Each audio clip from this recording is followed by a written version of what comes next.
आज की जो क्लास है वो हमारी पार्ट्स ऑफ इंडियन कॉन्स्टिट्यूशन, मतलब कॉन्स्टिट्यूशन में अलग अलग पार्ट्स होते हैं, उनके बारे में हम क्लास रहेगी हमारी।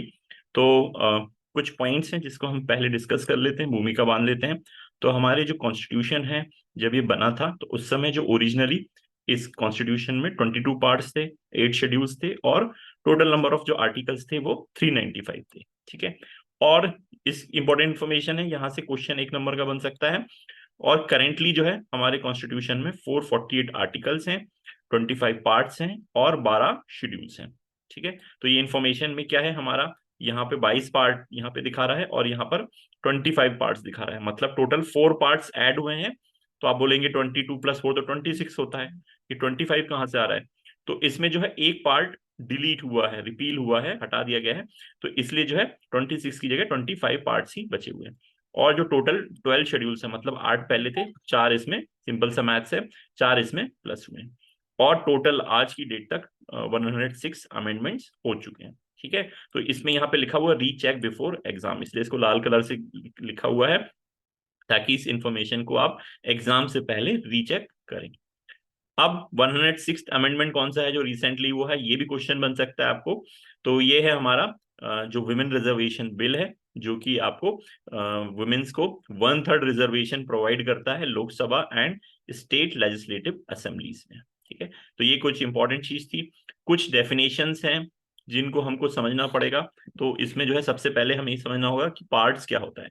तो जैसे एक बुक में चैप्टर्स होते हैं, तो वैसे ही जो हमारे संविधान है, कॉन्स्टिट्यूशन है, उसमें डिफरेंट पार्ट्स होते हैं। तो पार्ट्स क्या होता है, the constitution of India is divided into multiple sections known as parts. जो मल्टीपल सेक्शंस होते हैं उन्हीं को क्या कहते हैं, पार्ट्स बोलते हैं। मतलब अगर बुक के हिसाब से समझा जाए तो जैसे बुक में एक चैप्टर होता है, वैसे ही यहाँ कॉन्स्टिट्यूशन में पार्ट होता है, जो कि जो प्रत्येक पार्ट है वो एक स्पेसिफिक थीम, स्ट्रक्चर या गवर्नमेंट का कोई एस्पेक्ट या किसी तरीके का राइट्स है, इंस्टीट्यूशन है और किसी तरीके का प्रोसीजर है वो इंडियन गवर्नमेंट का, वो बताता है मोटे मोटे तौर पे।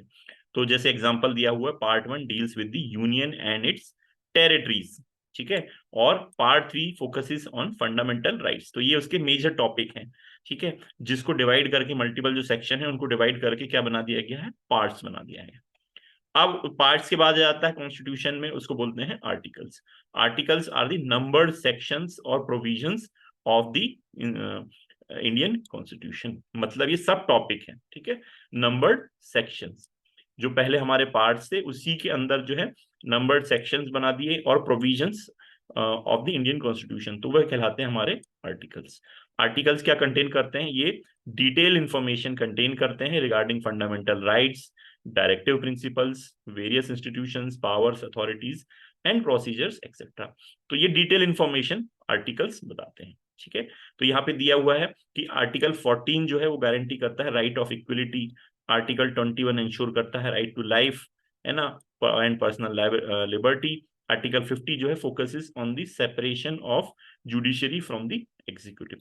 तो एक आर्टिकल बहुत सारी अलग अलग चीजों के लिए अलग अलग आर्टिकल बना दिए गए हैं। ठीक है। तो ये उसके बाद आता है हमारा शेड्यूल्स। शेड्यूल्स क्या होता है, शेड्यूल्स आर दी अपेंडिसेस या एड-ऑन्स।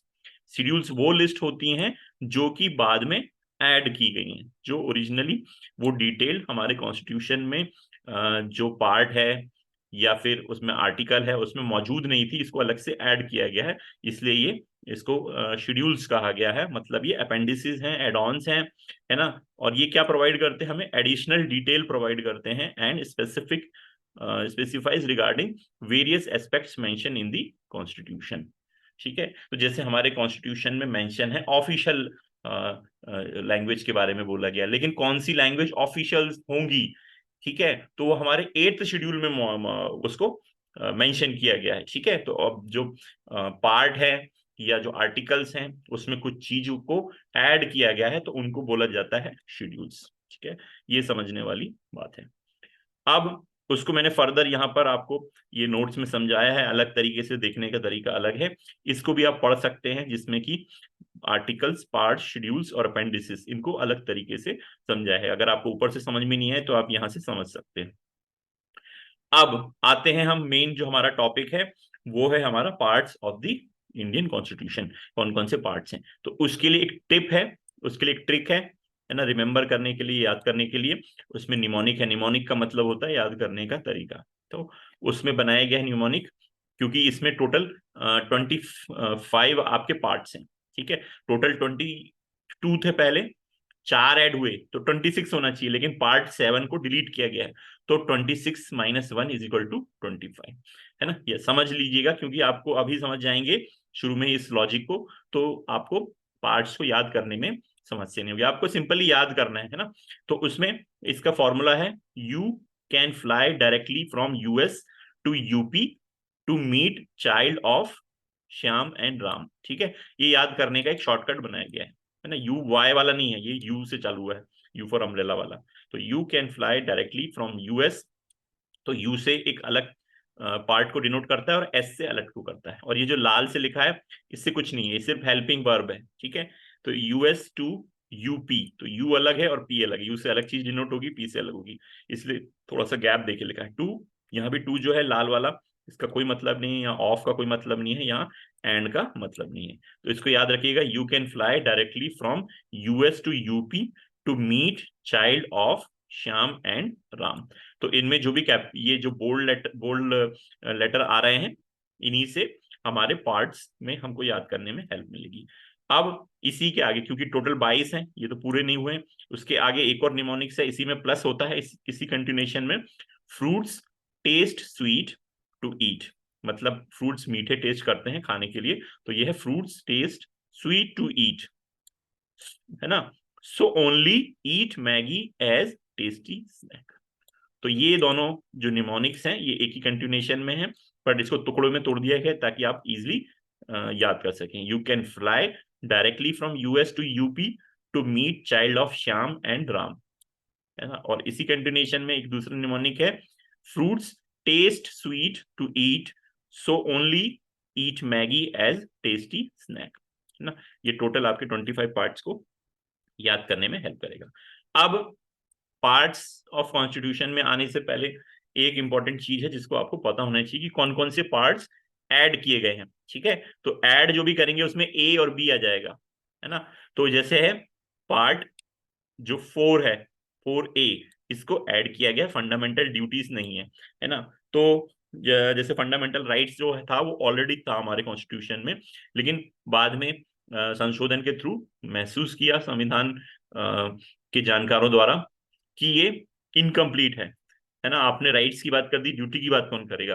तो पार्ट 4A, 4 ऑलरेडी था, तो एक और पार्ट ऐड किया गया, उसको नाम दिया गया 4A, जिसको बोला गया फंडामेंटल ड्यूटीज, है ना। तो याद रखना 4A को ऐड किया गया है, तो 4 में ऐड किया गया है, 9 में 2 ऐड किए, 9A 9B, और 14 में 14A को ऐड किया गया है। तो टोटल यहाँ पर हमको 4 एडिशन दिख रहे हैं, तो इसको रट्टा मान लीजिएगा इनको, ठीक है। 4A क्या कहता है, फंडामेंटल ड्यूटीज, 9A कहता है दी म्युनिसिपैलिटीज, और 9B कहता है द कोऑपरेटिव सोसाइटीज। तो 9 ऑलरेडी था कॉन्स्टिट्यूशन में, 9A और 9B को ऐड किया गया। 9A कहता है म्युनिसिपैलिटीज के बारे में बात करता है, 9B जो है द कोऑपरेटिव सोसाइटीज के बारे में बात करता है। और आपका जो 14 पहले से था कॉन्स्टिट्यूशन में, 14A को ऐड किया गया है, 14A जो है वो है ट्रिब्यूनल्स। तो ये चारों जो ऐड हुए हैं इसको आप रट्टा मान लीजिएगा, याद कर लीजिएगा, समझ लीजिएगा कि इनको ऐड किया गया है, ठीक है। टोटल जो है पार्ट्स को आपको आगे जाके इसको आप रट लेते हैं तो समझने में मदद मिलेगी। तो ये निमोनिक्स इंपॉर्टेंट है ना। इसको एक बार हम आखिरी में फिर से रिकैप करेंगे कि ये न्यूमेनिक्स जो है वो कहाँ से आया है। अब ये भी आप याद कर लीजिए कौन कौन से पार्ट्स लेटर ऑन ऐड किए गए हैं और कौन से पार्ट को डिलीट किया गया था। मैंने आपको शुरू में बताया था कि टोटल 22 पार्ट्स थे, उसमें 4 ऐड किए गए, तो 22 प्लस 4 26 होना चाहिए। तो 25 कहां से होगा, एक कहां गायब हो गया, एक को डिलीट किया गया है, वो है पार्ट 7। पार्ट 7 जो है कॉन्स्टिट्यूशन का, उसको डिलीट किया गया है। The states in the part B, कुछ स्टेट्स हैं जो कि हमारे फर्स्ट शेड्यूल में दी गई हैं पार्ट बी की। तो वो पार्ट बी वो स्टेट्स हैं जो कि अंग्रेजों के जमाने में थी, वो प्रिंसली स्टेट थी, राजा महाराजा उस पर राज करते थे, और उनको कैसे रूल करना है, उसको कैसे गवर्न करना है, तो वो पार्ट 7 में दिया हुआ था, ठीक है। लेकिन जो एक एक्ट आया, स्टेट रीऑर्गेनाइजेशन एक्ट, तो उसके बाद जो है ये पार्ट 7 जो है इसकी वैल्यू खत्म हो गई, क्योंकि वो स्टेट सी राजाओं का जो रूल्स था रूल थे वो ही खत्म कर दिया, राजाओं का जो शासन था उसको खत्म कर दिया, क्योंकि अब हमारा देश लोकतंत्र बन गया था। तो इसलिए इस पार्ट 7 को कॉन्स्टिट्यूशन से हटा गया, और पार्ट 7 में सिर्फ एक ही आर्टिकल था, वो था आर्टिकल 238। तो इस आर्टिकल को भी हटा दिया गया और पार्ट 7 जो है हमारे कॉन्स्टिट्यूशन से डिलीट कर दिया गया, क्योंकि उसमें कुछ स्टेट्स थी पार्ट बी की, उसको कैसे मैनेज करना है तो वो दिया हुआ था, लेकिन उसका जब लॉजिक ही खत्म हो गया, क्योंकि वो स्टेट्स ही नहीं रही उस टाइप की, तो वो जो पार्ट 7 है हमारे कॉन्स्टिट्यूशन से उसको हटा दिया गया। और किस अमेंडमेंट एक्ट से हटाया गया? कॉन्स्टिट्यूशन के 7th अमेंडमेंट एक्ट से उसको हटा दिया गया। अब ये कब हुआ था 7th अमेंडमेंट एक्ट? 1956 में। अमेंडमेंट का मतलब होता है संशोधन, मतलब सुधार करना कॉन्स्टिट्यूशन में। ठीक है, तो ये एक इंपॉर्टेंट इंफॉर्मेशन थी। अब ये जो है पार्ट्स, अलग अलग पार्ट्स हैं, है ना। पार्ट 1 जो है आपकी यूनियन एंड इट्स टेरिटरी के बारे में बताता है, आर्टिकल 1 से लेके 4 तक कवर करता है। पार्ट 2 जो है वो सिटीजनशिप के बारे में बताता है, 5 to 11 ये कवर करता है। पार्ट 3 जो है ये फंडामेंटल राइट्स के बारे में बात करता है, 12 to 35 आर्टिकल्स ये कवर करता है। फिर पार्ट 4 जो है आपके directive principles of the state policy है, 36 से 51 तक आता है। पार्ट 4A है, अब देखिए इसको इंसर्ट किया गया है क्योंकि ए आ गया। फंडामेंटल ड्यूटीज के बारे में बात करता है, ये आर्टिकल 51A की बात करता है, क्योंकि इसको ऐड किया गया था, जहां भी ऐड होगा वहां पे ABC ऐसे ही आएगा। पार्ट 5 जो है वो द यूनियन की बात करता है, ये 52 से 151 तक आता है। पार्ट 6 जो है द स्टेट्स के बारे में बात करता है, 152 से 237 आता है। पार्ट 7 जो है the states in part B of first schedule, इसको रिपील कर दिया गया, मतलब ये हटा दिया गया है। तो ये कौन सा हमारा आर्टिकल हटा है? वो 238 आर्टिकल हटा है, और पार्ट 7 को कॉन्स्टिट्यूशन के हटाया गया है, क्योंकि इसमें जो मेंशन है the states in part B of first schedule, first schedule में कुछ पार्ट बी करके स्टेट्स दी गई थी पार्ट बी में, उनको खत्म कर दिया गया स्टेट रीऑर्गेनाइजेशन एक्ट के थ्रू। तो इसलिए इस पार्ट 7 को हटा दिया गया, और इसको भी रिपील कर दिया गया, जो आर्टिकल था 238 उसको भी रिपील कर दिया गया। उसके बाद आता है हमारा पार्ट 8, यूनियन टेरिटरीज के बारे में बात करता है, 239 से 242 तक आर्टिकल लगते हैं इसमें। पार्ट 9 जो है वो पंचायत के बारे में बात करता है, आर्टिकल 243 से 243 के बारे में बात करता है। पार्ट 9A, अब देखिए ए आया है तो ये ऐड हुआ है, दी म्युनिसिपैलिटीज के बारे में बात करता है, क्योंकि ये छूट गई होंगी चीजें इसलिए इसको बाद में ऐड किया गया है। पार्ट 9B जो है वो कोऑपरेटिव सोसाइटी के बारे में बात करता है। पार्ट 10 जो है वो चर्चा करता है आपकी शेड्यूल्ड एंड ट्राइबल एरियाज के बारे में। पार्ट जो 11 है वो relation between the union and states के बारे में चर्चा करता है। पार्ट 12 जो है वो finance, property, contracts and sweets के बारे में बात करता है। पार्ट 13 जो है trade, commerce and intercourse with in the territory of India, इसके बारे में बताता है। फिर आ जाता है हमारा part 14, services under the union and the states, इसके बारे में बताता है। पार्ट आपका है 14A, है ना, इसको भी इंसर्ट किया गया, ए आ गया इसमें, ये ट्रिब्यूनल्स को बताता है। ठीक है, अब पार्ट 15 है वो इलेक्शंस की बात करता है। पार्ट 16 जो है special provisions relating to certain classes के बारे में ये बताता है। उसके बाद आ जाता है हमारा पार्ट 17, ये ऑफिशियल लैंग्वेज बताता है ना। हमारे जो शेड्यूल दिए हुए थे, तो शेड्यूल में जो है 8th शेड्यूल में लैंग्वेज की बारे में बात की गई थी, लेकिन वो एग्जैक्टली कौन सी लैंग्वेज होगी वो पार्ट यहाँ पे मेंशन है, बट एग्जैक्टली क्या होगी वो हमारे शेड्यूल में मेंशन है। ठीक है, तो ये चीज आपको वहां से कनेक्ट करनी पड़ेगी। फिर इसके बाद आ जाता है पार्ट 18, इमरजेंसी प्रोविजन के बारे में 18 बात करता है। पार्ट 19 जो है मिसलेनियस, जो चीजें छूट गई हैं उसके बारे में बात करता है। 20 पार्ट जो है वो अमेंडमेंट ऑफ द कॉन्स्टिट्यूशन बात करता है, और 21 जो पार्ट है वो temporary, transitional and special provisions की बात करता है। उसके बाद जो आखिरी पार्ट है 22, वो बात करता है short title, commencement, authoritative text in Hindi and repeals. ठीक है, तो आप कंफ्यूज हो जाएंगे कि आपने तो सर बोला था 25 पार्ट्स होती हैं, तो 22 में कवर हो गया। तो भाई साहब जो बीच में ये पार्ट ए भी लगे हैं इनको भी आप काउंट करेगा, तो टोटल मिला के देखेंगे, रिपील को हटाएंगे तो आपके टोटल 25 आर्टिकल्स मिलते हैं। रिपील को भी कैलकुलेट कर देंगे, जो कैंसिल हो गया है तो 26 हो जाएंगे, लेकिन उसको हम कैलकुलेट नहीं करते क्योंकि वो जब हट गया है तो उसको क्या कैलकुलेट करना। बट हाँ उसको मेंशन रहते हैं, क्योंकि एक वो डॉक्यूमेंटेड चीज है, संविधान में कोई भी चीज है तो वो डॉक्यूमेंटेड ही रहेगी, उसको डिलीट नहीं किया जा सकता पूरी तरीके से। हमने वेरियस पार्ट्स ऊपर बात करी थी, उनको हम समझ लेते हैं डिटेल में। तो पार्ट 1 जो है वो यूनियन एंड इट्स टेरिटरीज के बारे में बताता है। इसका जो ऑब्जेक्टिव है इस पार्ट का, ये डिफाइन करता है टेरिटरी ऑफ इंडिया, मतलब जो भारत का क्षेत्र है उसकी डिफाइन करता है। Admission, establishment and reorganisation of states की ये बात करता है। तो इसमें जो है मेनली जो पार्ट 1 में है, स्टेट का एस्टेब्लिशमेंट कैसे होगा, उनकी रीनेमिंग कैसे होगी, कैसे वो मर्ज हो सकते हैं दूसरे स्टेट में, या उनकी बाउंड्री को अगर ऑल्टर करना होगा, तो ये स्टेट्स का और यूनियन टेरिटरी का, तो वो आ जाएगा हमारा पार्ट 1 में। ठीक है, जैसे कि जो वेस्ट बंगाल था, उसका नाम जो है पहले जो था अलग था, अब जो उसका नाम जो है वेस्ट बंगाल बना दिया गया है। ठीक है, पहले बंगाल प्रोविंस था, अब उसका नाम वेस्ट बंगाल हो गया, तो वो कॉन्स्टिट्यूशन के पार्ट 1 का यूज करके बनाया गया। वैसे ही जो है नए स्टेट बनाए गए हैं, जैसे झारखंड है, छत्तीसगढ़ है, सिक्किम है, तेलंगाना है। तो ये जो है आपके पार्ट 1 ऑफ द कॉन्स्टिट्यूशन का इसमें जिक्र था, इसलिए वो हो पाया है। ठीक है, और अब आते हैं हमारे पार्ट 2 की तरफ। पार्ट 2 जो है वो सिटीजनशिप के बारे में बताता है, मतलब भारत का नागरिक कौन होगा। Deals with the acquisition and termination of citizenship of India. तो अलग अलग तरीके हैं सिटीजनशिप लेने के लिए, जैसे कि अगर हमारा किसी का बर्थ जो है वो इंडिया में हुआ है, तो ऑटोमेटिकली वो इंडियन हो जाएगा, या फिर कोई एक पेरेंट्स जो है वो इंडियन है, तो जो बच्चा है वो भी इंडियन हो जाएगा। और कोई व्यक्ति जो है लीगली कम से कम 5 साल के लिए रह रहा है, 5 साल या उससे ऊपर, तो वो भी जो है पात्रता रखता है इंडियन बनने का। तो पार्ट 2 जो है आपका सिटीजनशिप के बारे में चर्चा करता है। पार्ट 3 ऑफ द कॉन्स्टिट्यूशन जो है वो फंडामेंटल राइट्स के बारे में बताता है। इसमें जो है आर्टिकल 12 से लेके 35 तक कवर होते हैं। तो हमारे जो फंडामेंटल राइट्स हैं, है ना, it guarantees certain basic rights and freedoms to all citizens of India. तो इसके बारे में ये चर्चा करता है। तो टोटल जो है 6 फंडामेंटल राइट्स हैं, उसमें आता है right to equality, right to freedom, right against exploitation, right to freedom of religion, cultural and educational rights and right to constitutional remedies.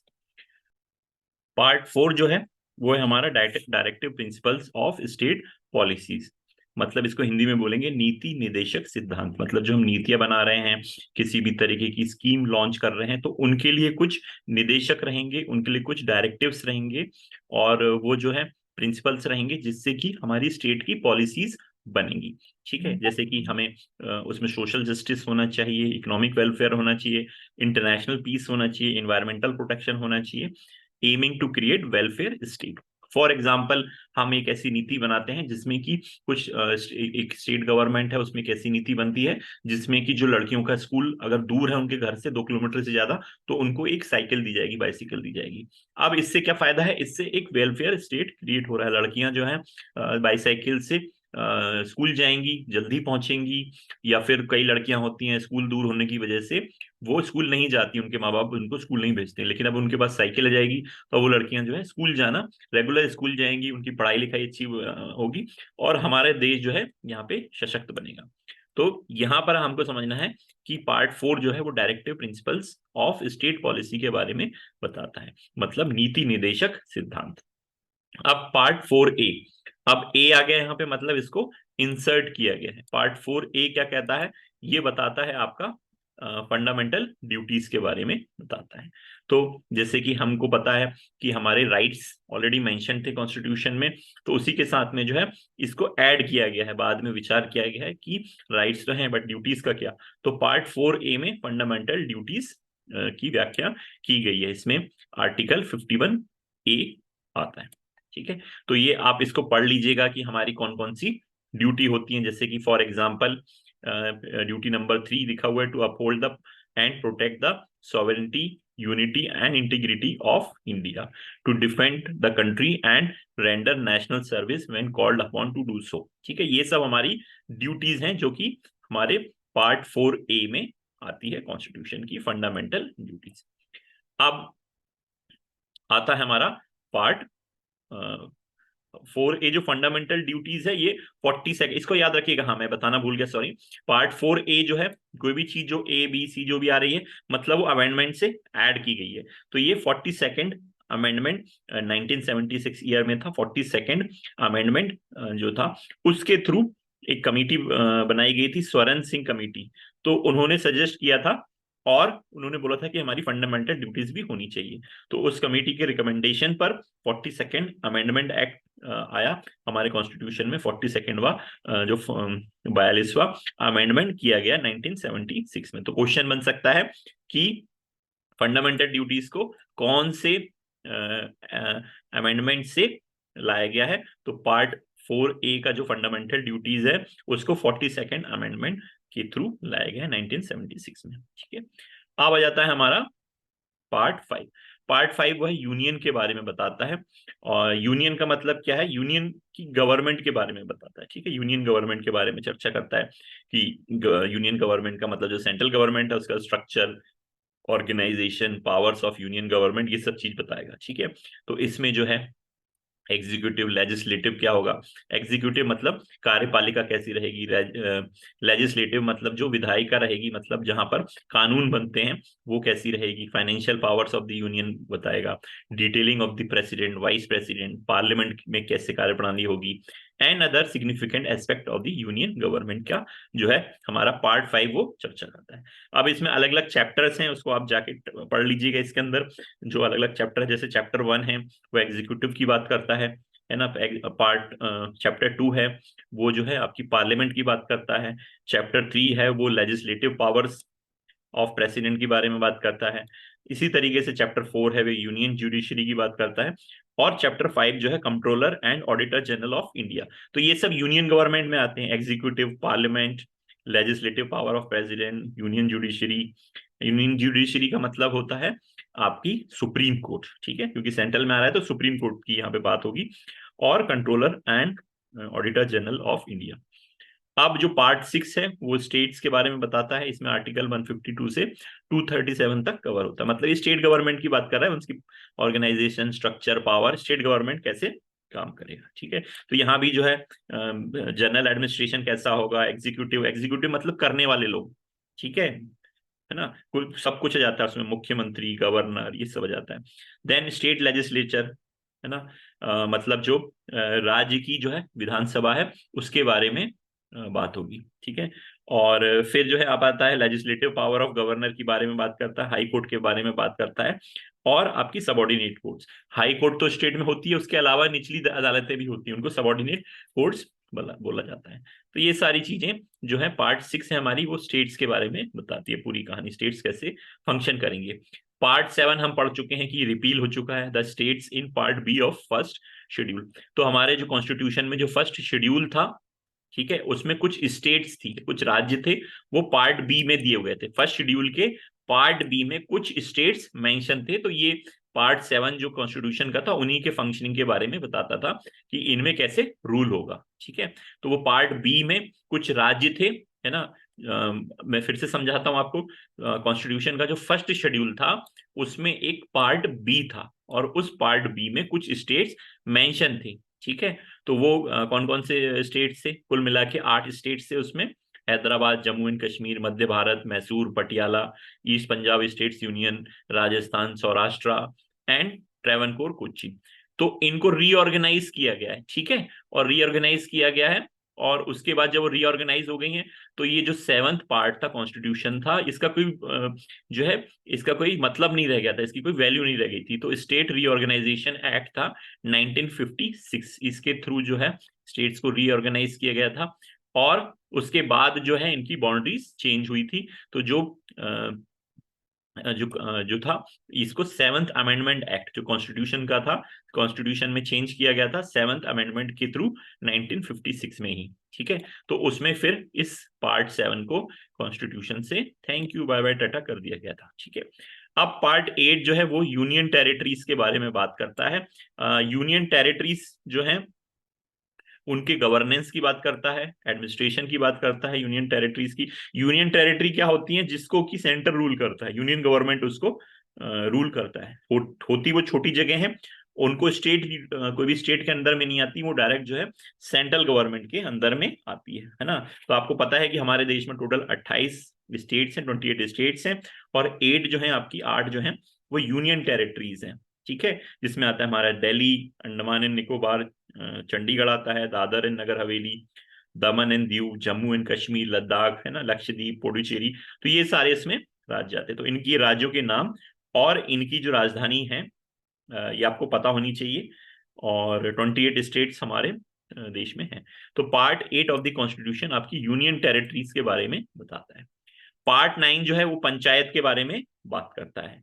अब पंचायत क्या होता है? लोकल बॉडीज होती हैं, local governing body of a village, जिसको कि हम village council भी बोल सकते हैं। तो यहाँ पर जो है पार्ट 9 जो है कॉन्स्टिट्यूशन का, वो डिटेल्स प्रोवाइड करता है the provision for panchayats and their organisation in rural areas. उनका क्या स्ट्रक्चर होगा, कंपोजिशन क्या होगी पंचायत की, कैसे काम करेगी, है ना, और decentralisation and local self governance के बारे में ये पार्ट 9 बताता है। तो ये पंचायत हो गया।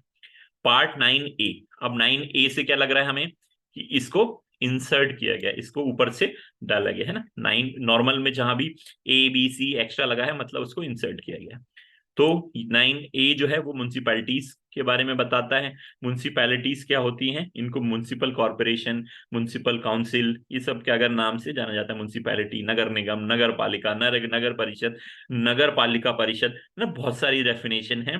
तो आप जाके नेट पे देख लीजिएगा कि किस चीज को क्या कहलाने के लिए कितनी जनसंख्या लगनी चाहिए। तो एक शहर में जनसंख्या के हिसाब से जो है डिसाइड होता है कि वो नगर पालिका कहलाएगा, नगर परिषद कहलाएगा, या जो है आपका नगर निगम कहलाएगा। ठीक है। तो ये जो है हमारी, ये सारी क्या है, लोकल जो है हमारी अर्बन लोकल बॉडीज हैं, है ना, जो कि सिटी की जो समस्याएं हैं, जैसे पानी की है ना, ये सब यूटिलिटीज प्रोवाइड करती, पानी है, बिजली है, और आपका साफ सफाई है, जन्म प्रमाण पत्र है, मृत्यु प्रमाण पत्र है, शादी का प्रमाण पत्र है। तो ये सब क्या करती है हमारी म्युनिसिपैलिटीज में आता है। तो इनको हम बोल सकते हैं अर्बन लोकल बॉडीज। तो इन सब की व्याख्या क्या है, पार्ट 9A में है, इसको इंसर्ट किया गया है। अब आपको इसका अमेंडमेंट भी पता होना चाहिए कि कौन से अमेंडमेंट एक्ट के थ्रू, इसको कृपया करके गूगल में जाके देख लीजिएगा कि 9A कहाँ, कौन से अमेंडमेंट से इंसर्ट किया गया है। 9B, पार्ट 9B जो है वो कोऑपरेटिव सोसाइटीज के बारे में बताता है। कोऑपरेटिव सोसाइटी क्या है? ये वॉलंटरी एसोसिएशन है of individuals who come together with the intention to work together and to promote their economic interest। Cooperative society economic भी हो सकती है, नॉन इकोनॉमिक भी हो सकती है, यानी डिपेंड करता है। जैसे अमूल है, अमूल एक कोऑपरेटिव सोसाइटी है, लिज्जत पापड़, इस तरीके से बहुत सारी लोग मिलके, है ना, कोऑपरेटिव सोसाइटीज बना लेते हैं। तो वो पार्ट 9B में वो मेंशन है। ठीक है। तो पार्ट 10 की तरफ चलते हैं। पार्ट 10 जो है वो आपका शेड्यूल्ड एंड ट्राइबल एरियाज के बारे में बताता है। ठीक है। तो जो है इसमें जो है टोटल 10 स्टेट आती हैं, जिसमें कि शेड्यूल्ड एंड ट्राइबल एरियाज आते हैं हमारे पार्ट 10 ऑफ द कॉन्स्टिट्यूशन में। कौन कौन सी जगह हैं? हिमाचल प्रदेश है, राजस्थान है, गुजरात है, महाराष्ट्र है, छत्तीसगढ़ है, झारखंड है, उड़ीसा है, मध्य प्रदेश है, आंध्र प्रदेश है, और तेलंगाना है। ठीक है।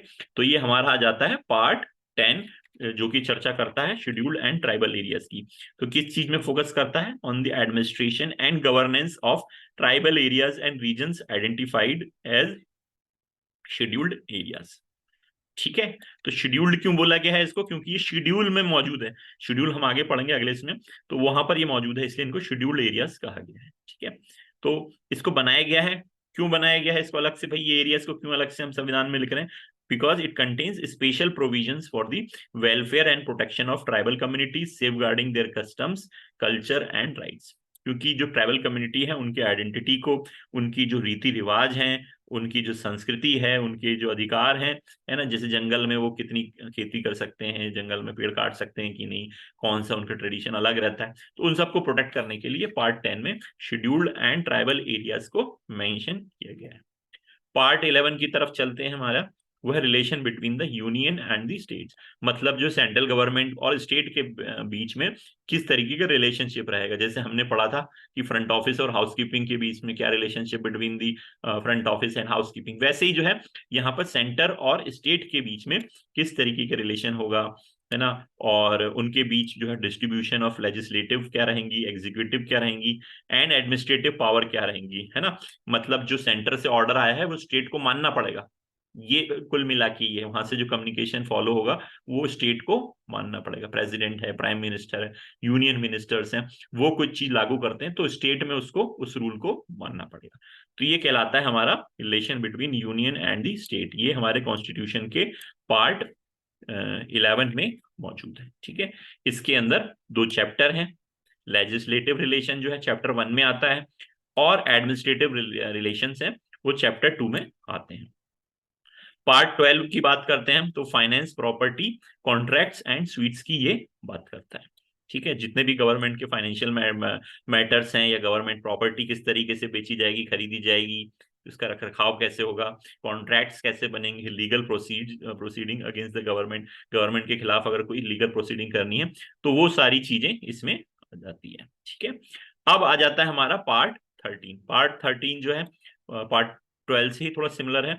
ये जो है trade, commerce and intercourse with in the territory of India, मतलब हमारी भारत के देश के अंदर किस तरीके से व्यापार होगा 2 स्टेट्स के बीच में, कुल मिला के ये आपका पार्ट 13 ये कहना चाहता है। इसका ऑब्जेक्टिव है to regulate trade, commerce and communication within India. बस इतना आप समझ लीजिए, ज्यादा डिटेल में जाने की जरूरत नहीं है। पार्ट 14 ऑफ द कॉन्स्टिट्यूशन बोलता है services under the union and the states. अब ये सर्विसेज क्या है ना, आप जो सर्विस समझ रहे हैं वो नहीं है। It deals with the services, जैसे जैसे कि यहाँ पे बात करें सिविल सर्विसेज की, under the union and the states, मतलब यूनियन के अंदर हो गया हमारा यूपीएससी, और स्टेट के अंदर हो गया स्टेट पीएससी। जैसे मध्य प्रदेश का देखेंगे तो एमपीपीएससी है ना, पब्लिक सर्विस कमीशन।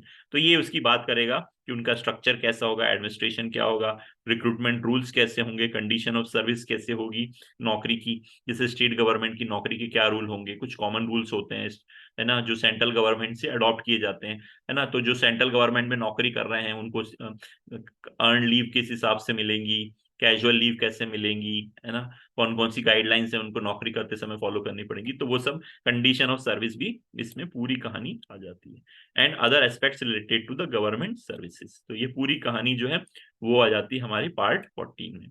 अब पार्ट 14A भी घुसेड़ा गया है। ठीक है, ये है ट्राइब्यूनल्स। अब ए आ गया मतलब इसको घुसेड़ा गया है।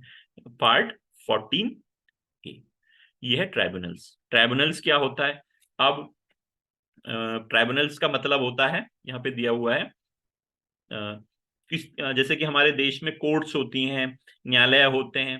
ठीक है, तो इसके अलावा जो है ये कुछ बहुत सारी ऐसी चीजें, मैटर्स होते हैं जिसको कि हम कोर्ट में लेके जाएंगे तो जिंदगी भर हम कोर्ट में उसको लड़ते रहेंगे, क्योंकि कोर्ट उसकी चीज की स्पेशलाइज नहीं होती। जैसे कि लाइफ इंश्योरेंस है, और इस किसी तरीके से अलग तरीके का विवाद है जो कि नॉर्मल विवाद नहीं है, इनकम टैक्स की प्रॉब्लम है, इंश्योरेंस की प्रॉब्लम है। ठीक है, तो ये सब किस में जाएगा, ये आपके ट्राइब्यूनल में जाएगा। ट्राइब्यूनल जो है एक तरीके से स्पेशल कोर्ट्स होती हैं। ठीक है, tribunals in India are quasi judicial bodies for settling various administrative and tax related disputes. जो विभिन्न प्रकार के स्पेशलाइज्ड डिस्प्यूट्स होते हैं उनको सॉल्व करने के लिए क्वासी जुडिशियल बॉडी होती। क्वाजी का मतलब होता अर्ध है ना, क्वासी जुडिशियल बॉडी का मतलब होगा अर्ध न्यायिक निकाय, मतलब फुल नहीं है ये, बट हाँ इसके पास कॉन्स्टिट्यूशनल राइट्स हैं। तो ये इस तरीके के डिस्प्यूट्स हैं टैक्स से रिलेटेड है ना, क्योंकि जज जो है वो इतना स्पेशलाइज्ड आदमी नहीं होगा टैक्स से रिलेटेड डिस्प्यूट को सॉल्व करने के लिए, तो अलग से इनके लिए बनाए गए हैं है ना। फॉर एग्जाम्पल जो है सेंट्रल एडमिनिस्ट्रेटिव ट्रिब्यूनल, कैट बोलते हैं इसको, इनकम टैक्स अपीलेट ट्रिब्यूनल है ना, ये सब इसके एग्जाम्पल है, एक बार इसको पढ़ लीजिएगा। तो यहाँ पे वो ट्रिब्यूनल्स की फंक्शनिंग कैसे होगी, कैसे वो हैंडल किया जाएगा और स्पेसिफिक डिस्प्यूट्स को, ये सब जो है हमारे पार्ट 14A में डिस्क्राइब किया गया है। ट्रिब्यूनल्स की ये बात करता है 14A, इसको इंसर्ट किया गया है। तो आप जाके गूगल में देखिएगा कि 14A कौन से अमेंडमेंट से इंसर्ट किया गया है। अब आ जाता है हमारा पार्ट 14A के बाद आ जाता है पार्ट 15, ये इलेक्शंस की बात करता है। ठीक है, अब इलेक्शन कहाँ की बात कर रहा है, elections to the parliament, state legislatures and related matters. ठीक है, तो ये हो गया हमारा पार्ट 15, इलेक्शंस की ये बात करता है। पार्ट 16 जो है वो special provisions relating to certain classes, कुछ क्लासेस हैं उनके लिए ये स्पेशल प्रोविजन प्रोवाइड करता है हमारा कॉन्स्टिट्यूशन का पार्ट 16।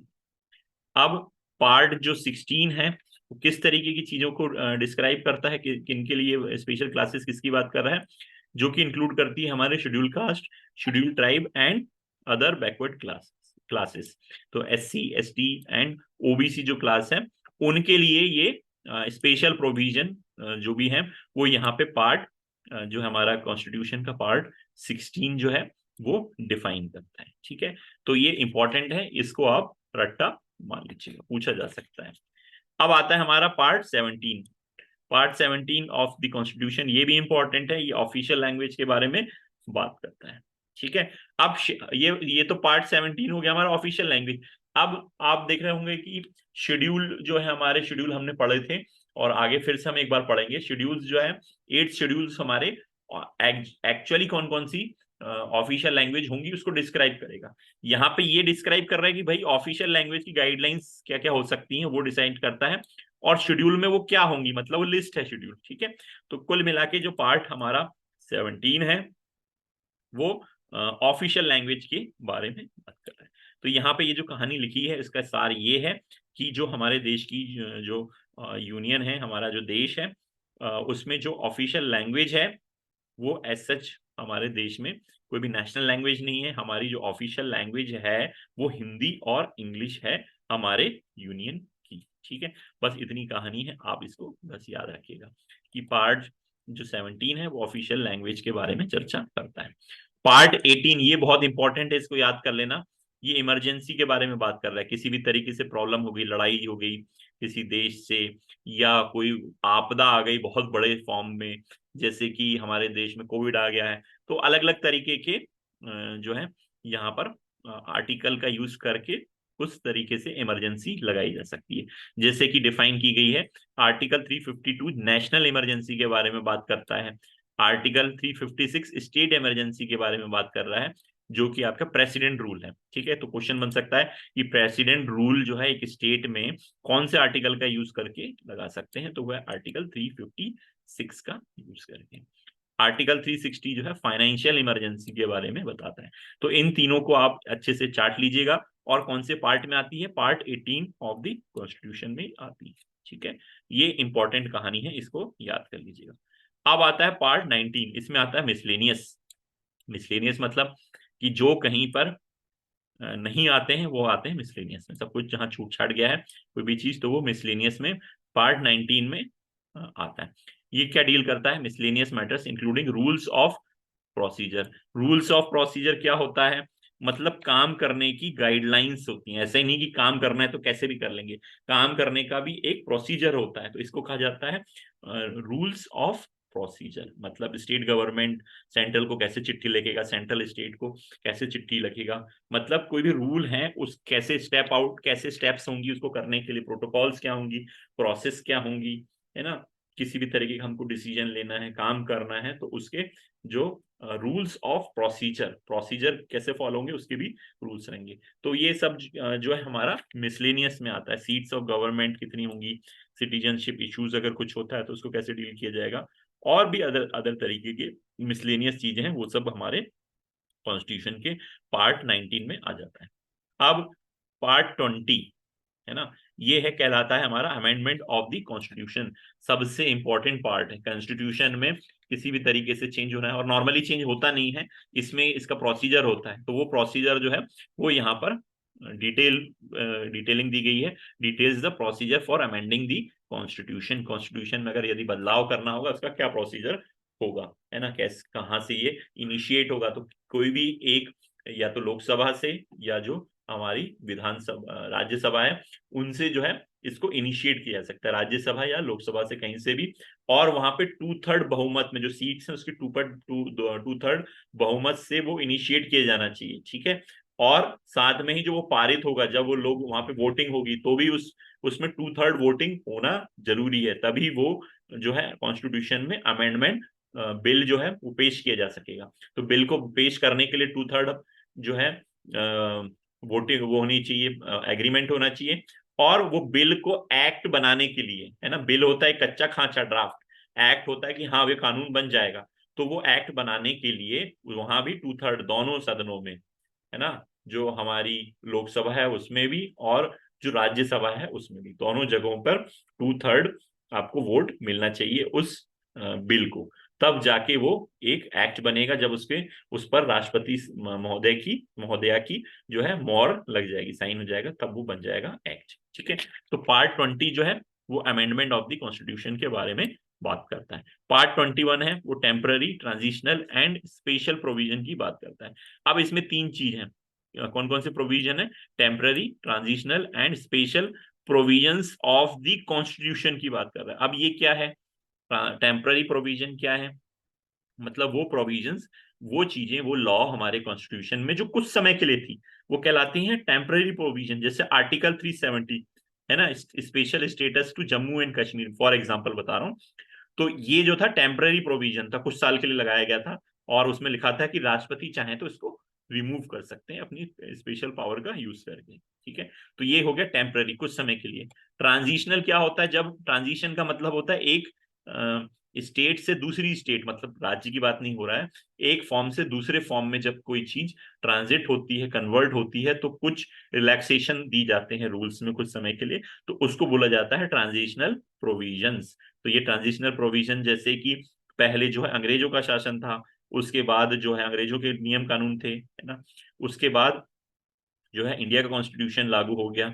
तो वो जो ट्रांजिशन था, है ना, अंग्रेजों के लॉ से इंडिया का जो लॉ बना था, उसमें स्मूथली ट्रांजिशन करने के लिए जो है कुछ स्पेशल प्रोविजंस दिए गए थे कुछ समय के लिए, तो इनको ट्रांजिशनल प्रोविजन कहा जाता था। ठीक है, जैसे कि आर्टिकल 369 था, उसमें power of the president to adopt laws, है ना, जो प्रेसिडेंट था उसके पास पावर थी उस समय के लिए कि जो कानून बन रहा है और अभी पूरी तरीके से लागू नहीं हो सकता एक बार में, तो कुछ प्रोविजंस दिए गए थे, कुछ जो है शिथिलता कानून में दी गई थी, उसको बोला जाता है ट्रांजिशनल प्रोविजन। स्पेशल प्रोविजंस जो होते हैं, जैसे कि नागालैंड है, उसको स्पेशल प्रोविजन दिया गया है आर्टिकल 371A के थ्रू, तो वो स्पेशल प्रोविजन होते हैं किसी पर्टिकुलर एरिया में या पर्टिकुलर कंडीशंस में, कहीं कुछ हम स्पेशल ट्रीटमेंट देते हैं किसी सर्कमस्टेंसेस में, तो उसको स्पेशल प्रोविजन कहा जाता है।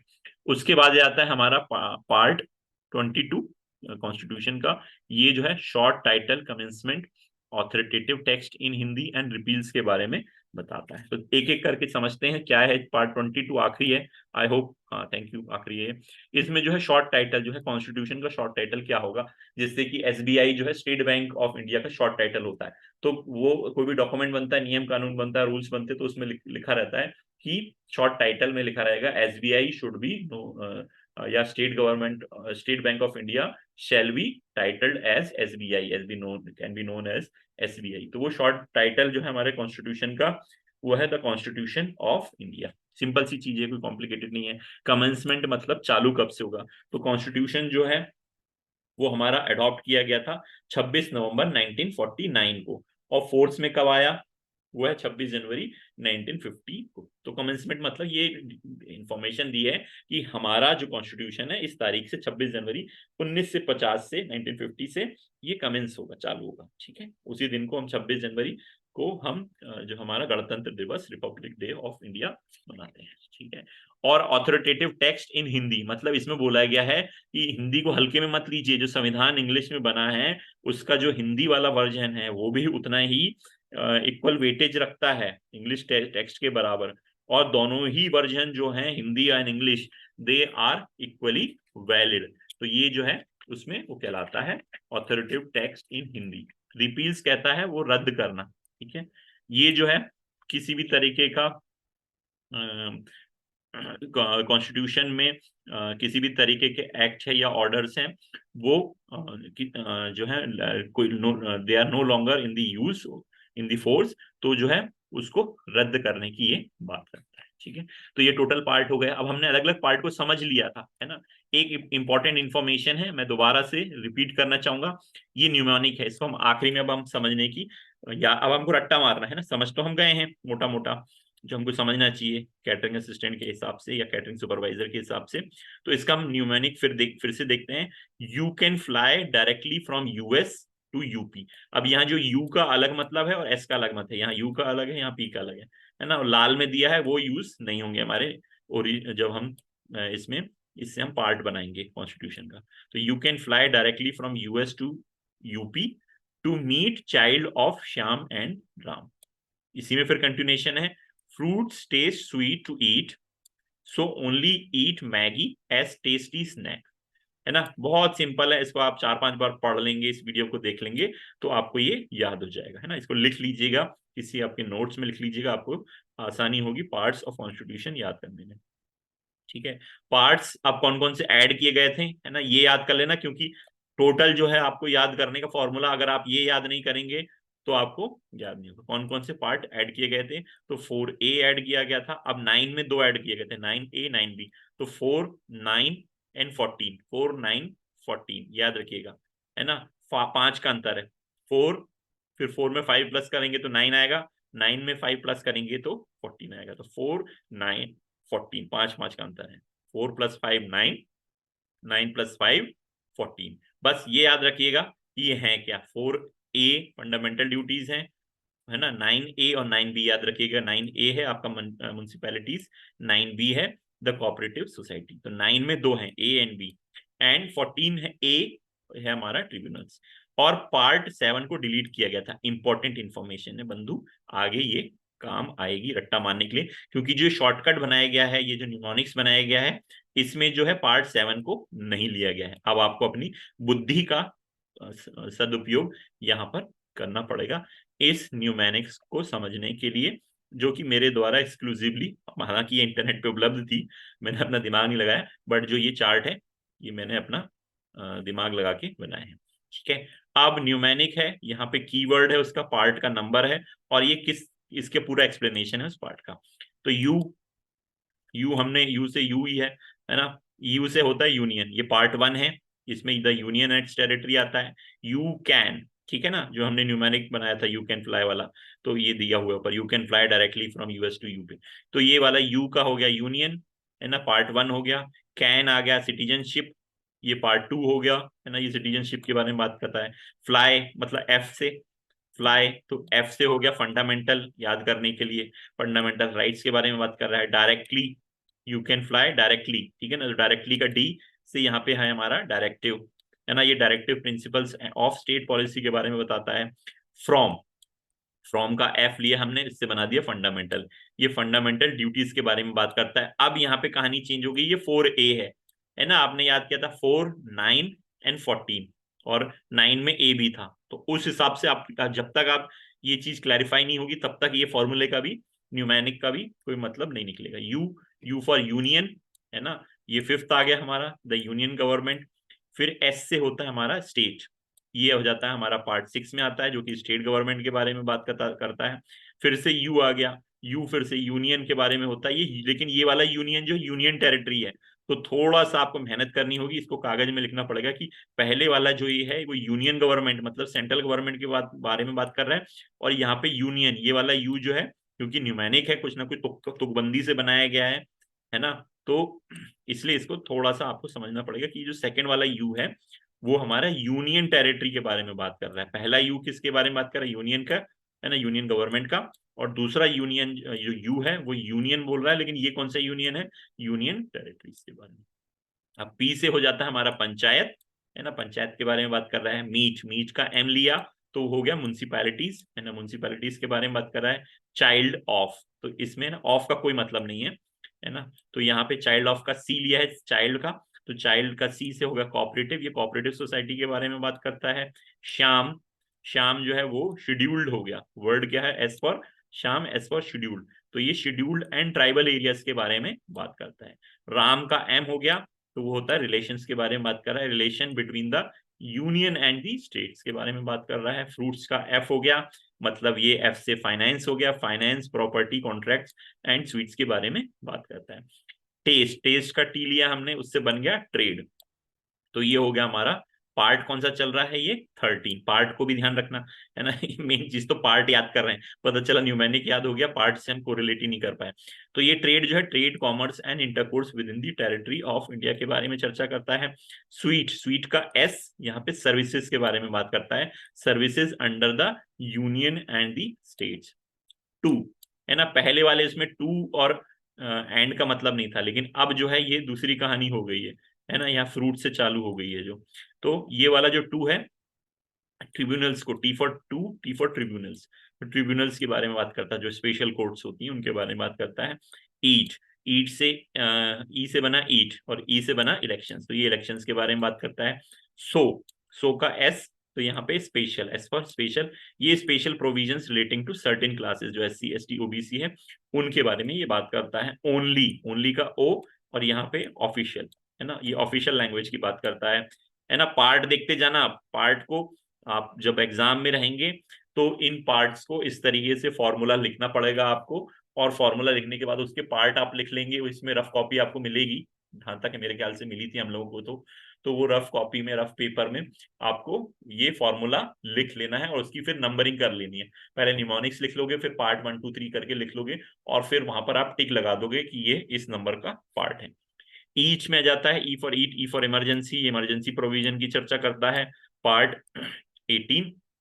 मैगी, मैगी जो है, मैगी, एम से मैगी, एम से मिसलेनियस, ये पार्ट 19 में जाता है हमारा, मिसलेनियस। एस, एस में आ गया, A for S, A for amendment, तो ये पार्ट 20 हो गया। अमेंडमेंट किसकी, कौन सा amendment, amendment of the constitution. Tasty, T for tasty, T for temporary, तो ये temporary, transitional and special provisions की बात ये करता है।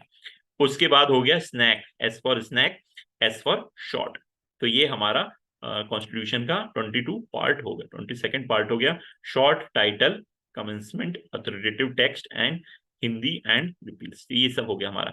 तो ये न्यूमेरिक आप याद रख लेंगे, जो लॉजिक्स कुछ बताए थे उनको याद रख लेंगे, तो आपकी नाव पार हो जाएगी। मैं आपको फिर से बता देता हूँ, इसको रट्टाफिकेशन करने से पहले समझना पड़ेगा, इसलिए मैंने इतनी कहानी समझाई, सिर्फ रटवाया नहीं, ठीक है ना। तो ये आपको पता होना चाहिए, ये न्यूमेरिक पता होना चाहिए। You can fly directly from US to UP to meet child of Shyam and Ram, और इसी में कंटिन्यूएशन में न्यूमेरिक है। Fruits taste sweets to eat, so only eat Maggi as tasty snack, है ना, ये याद रख लेना, सिंपल है। और कौन कौन से पार्ट लेटर ऑन ऐड किए हैं, 4A फंडामेंटल ड्यूटीज, है ना, 4 में 5 प्लस करेंगे तो 9 आ जाएगा, तो 9A 9B ऐड हुआ है। 9A जो है म्यूनसिपैलिटीज है, 9B है कोऑपरेटिव सोसाइटी है, और फिर जाता है 14, है ना, 14A, तो ये ट्रिब्यूनल्स के बारे में बात कर रहा है। 4A, 9A 9B, पांच पांच प्लस करेंगे 4 में तो 9 आएगा, 9 में 5 प्लस करेंगे तो 14 आएगा, तो 14AB यहाँ आता है। बस 9 में याद रखना, पूरा का पूरा आपका फॉर्मूला फ्लॉप हो जाएगा अगर आप ये याद नहीं रखेंगे कि 9 में ए बी है, दो और हैं एडिशनल, एक तो 9 खुद है ही जो ओरिजिनली था, तो उसमें जो ये एड ऑन हुआ है बाद में वो है 9A एंड 9B, और पार्ट 7 डिलीट हो गया है, इसलिए ये न्यूमोनिक में नहीं आता है। इस चार्ट में जरूर आ रहा होगा, लेकिन न्यूमोनिक में ये नहीं दिया गया, इसको याद करने का मतलब नहीं है, बट इसमें क्वेश्चन बन सकता है कि कौन सा पार्ट डिलीट हुआ था, उसमें कौन सा जो था आर्टिकल डिलीट हुआ था। कॉन्स्टिट्यूशन का एक ही हुआ है अभी तक, ये दिए हुए पार्ट 7 आर्टिकल 238 और पार्ट 7 ये डिलीट हुआ था, तो इसको भी याद कर लीजिएगा एज एमसीक्यू, बट ये न्यूमोनिक में नहीं दिया है। तो उम्मीद है कि आप इस न्यूमोनिक को याद कर लेंगे, तो अगर एक क्वेश्चन भी आता है आपका पार्ट का तो आप इजिली उसको अटेम्प्ट कर सकते हैं। आपको जो है आपका जो रफ शीट दी होगी उसमें पहले अगर एक क्वेश्चन आता है तो न्यूमोनिक लिख लीजिए, और न्यूमोनिक के साथ में फिर मार्किंग कर दीजिए जो गाइडलाइंस बताई हैं उस हिसाब से, और आप उस क्वेश्चन को सफलतापूर्वक सॉल्व कर देंगे। धन्यवाद।